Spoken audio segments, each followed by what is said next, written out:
ሄሎ ጋይስ እኔ ዘሪሁን እባላለሁ የካን እንግሊሽ ኤንድ ፍሬንች ፋውንደር ኤንድ ቪዥነሪ ነኝ። ካን እንግሊሽ ኤንድ ፍሬንች ለብዙ ኢትዮጵያውያን በአማርኛ በቀላሉ አብራርቼ እንግሊዘኛን እና ፈረንሳይኛን እያስተማርኩኝ እገኛለሁኝ። ሰው የፈረንሳይኛም የእንግሊዘኛውም ሁለቱንም በአማርኛ ነው የማስተምረው። የዩቲዩብ ቻናል አለኝ፣ የቲክቶክ ቻናልም አለኝ። ሰው ለብዙ ሰው እንዲደርስ ፕሊስ ፎሎ፣ ላይክ፣ ሼር አድርጉልኝ። በጣም አመሰግናለሁ ይህንን ስለምታደርጉልኝ። ዛሬ ስለ ዴሞንስትሬቲቭ ፕሮናውን ወይም ጠቋሚ ስለሚባሉት ፕሮናውኖች በቀላሉ በአማርኛ ቆንጆ አድርጌ ያስረዳችኋለሁ። ሌትስ ጎ። እዚህ ጋር እንደምትመለከቱት ዴሞንስትሬቲቭ ፕሮናውኖች በአራት እዚህ ጋር ጽፌ በቀላሉ አስቀምጫቸዋለሁ። አንደኛው ዚስ ነው። ዚስ ይህ ማለት ነው። ይህ ስንል ዚስ።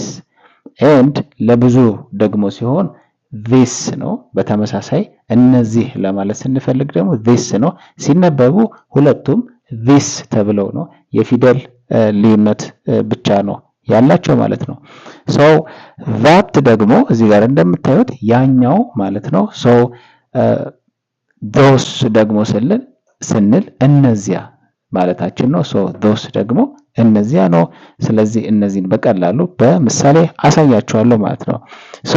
this one is my choice ስል ይህኛው የኔ ምርጫ ነው ማለት ነው። this one is my choice ይህኛው ማለት ስፈልግ this one እላለሁኝ ማለት ነው።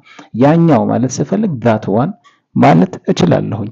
እነዚያኞቹ ማለት ስፈልግ ደግሞ those ones ማለት እችላለሁኝ። እነዚህኞቹ ማለት ስፈልግ ደግሞ these ones ማለት እችላለሁኝ ማለት ነው። ስለዚህ አሁን እዚህ ጋር ስትመለከቱ these ones are my choices እነዚህ የኔ ምርጫዎች ናቸው ስል these ones are my choices እላለሁኝ ማለት ነው። that is a horse ያ ፈረስ ነው እላለሁኝ። or those are cars ደግሞ እነዚያ መኪኖች ናቸው። or ደግሞ those ones are cars ብል ደግሞ እነዚያ መኪኖች ናቸው ማለት ነው። ቪዲዮውን በጥሞና ስለተከታተላችሁኝ በጣም አመሰግናለሁ። ፕሊስ ብዙ ልጆች ጋር ብዙ ተማሪዎች ጋር እንዲደርስ ፎሎ፣ ላይክ፣ ሼር ማድረግ እንዳይረሳ። ይህን የዩቲዩብ ቻናል ደግሞ ሰብስክራይብ በማድረግ ስለተመለከታችሁ በጣም አመሰግናለሁ። ሌሎች ቪዲዮዎችም ደግሞ ወደ እናንተ እለቃለሁኝ። በደንብ ተከታተሉ። ቻው ቻው።